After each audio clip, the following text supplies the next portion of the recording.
প্রতিটি শিশুই আলাদা, আর এই আলাদার মধ্যেই লুকিয়ে থাকে সম্ভাবনা। অটিজম স্পেকট্রাম ডিসঅর্ডার নিয়ে কলকাতার পিয়ারলেস হসপিটাল নিয়েছে এক বিশেষ উদ্যোগ। অভিভাবকদের পাশে দাঁড়িয়ে এই ধরনের শিশুদের বোঝা এবং সামলানোর জন্যই অটিজম অ্যাওয়ারনেস ইনিশিয়েটিভ।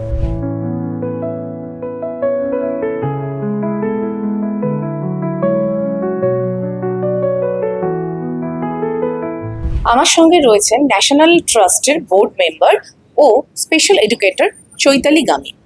ম্যামের কাছে আমার প্রশ্ন, এই ধরনের শিশুদের মধ্যে সব থেকে যেটা সমস্যা হয় যে তারা বাড়ির লোকেদের যে তাদেরকে কি করে সামলাবে, বিভিন্ন থেরাপি কিংবা এই ধরনের ইয়েতে দিতেও ভয় পায়, তার একটা খরচা সবকিছুর জন্য।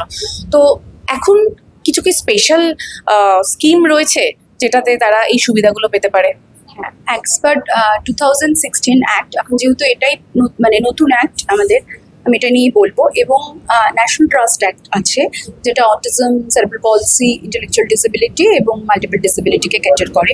এই দুটো অ্যাক্টের আন্ডারেই কিন্তু বিভিন্ন রকম ওদেরকে বেনিফিটস এবং বিভিন্ন রকম ওদের কনসেশন ইত্যাদি দেওয়া হয়। তার কারণ হচ্ছে, বলা হচ্ছে যে তারাও কিন্তু একটা ডিগনিফাইড লাইফ আপনার আমার মতো চালাতে পারে এবং সেই ডিগনিফাইড লাইফটা তারা যেন কাটাতে পারে, সেই জন্য এটা আছে। কিন্তু তার প্রথম স্টেপটা হচ্ছে যে আপনার ডিসেবিলিটি সার্টিফিকেট, বা এখন যেটাকে ইউডিআইডি কার্ড বলে, ইউডিআইডি সার্টিফিকেট, এটা করতে হবে। এটা স্বাবলম্বন পোর্টাল, গভর্নমেন্ট অফ ইন্ডিয়ার পোর্টাল।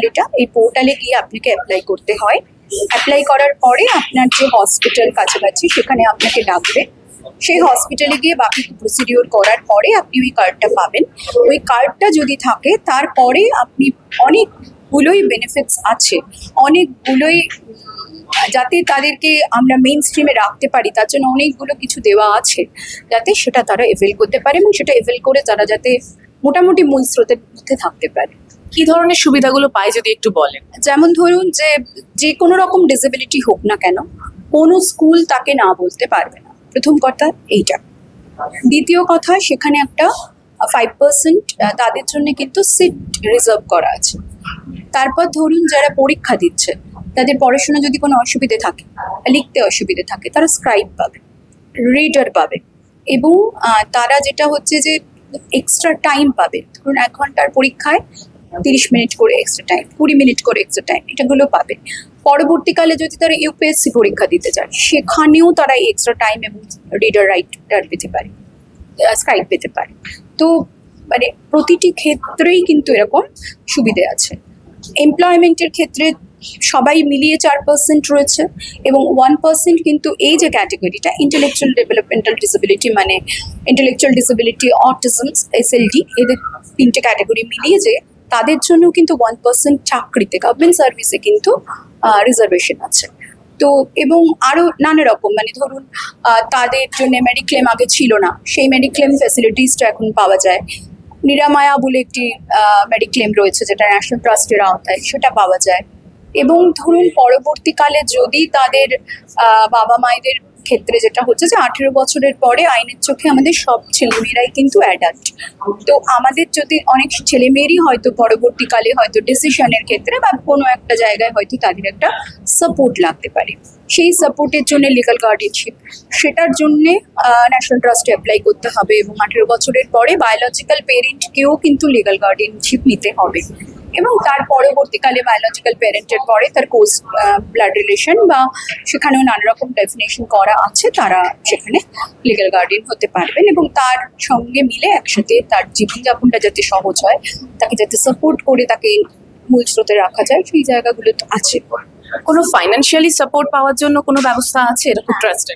একদম, পড়াশুনোর জন্য স্কলারশিপ আছে। ক্লাস 9 অবধি স্কলারশিপ দেয় হচ্ছে আমাদের শিশু কল্যাণ বিভাগ থেকে।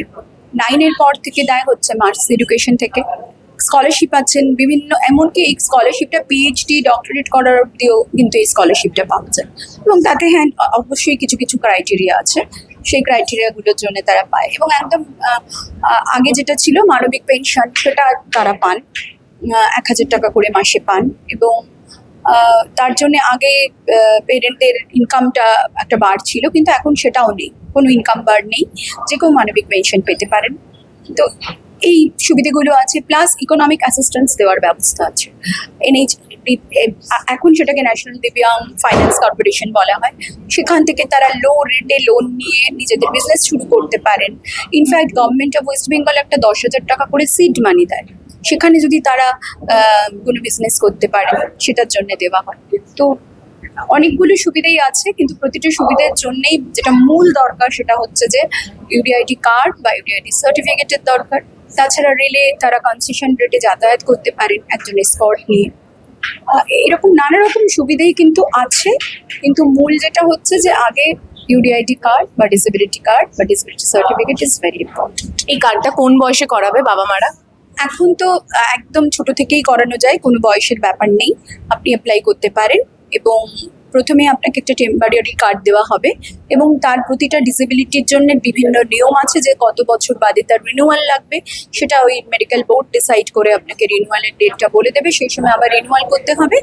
নর্মালি 18 বছরের পরে যদি নন প্রোগ্রেসিভ ডিসেবিলিটি হয়, যে না তার আর কোনো রকম মানে চেঞ্জেস আর হওয়ার সম্ভাবনা নেই, তখন 18 বছরের পরে তাদের পার্মানেন্ট কার্ড দেওয়া হয়।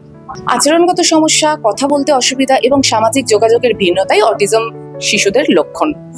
সঠিক সময় সচেতন হলে ও সঠিক গাইডেন্স পেলে এই শিশুরাও পারে স্বাভাবিক শিশুদের মতন জীবনযাপন করতে।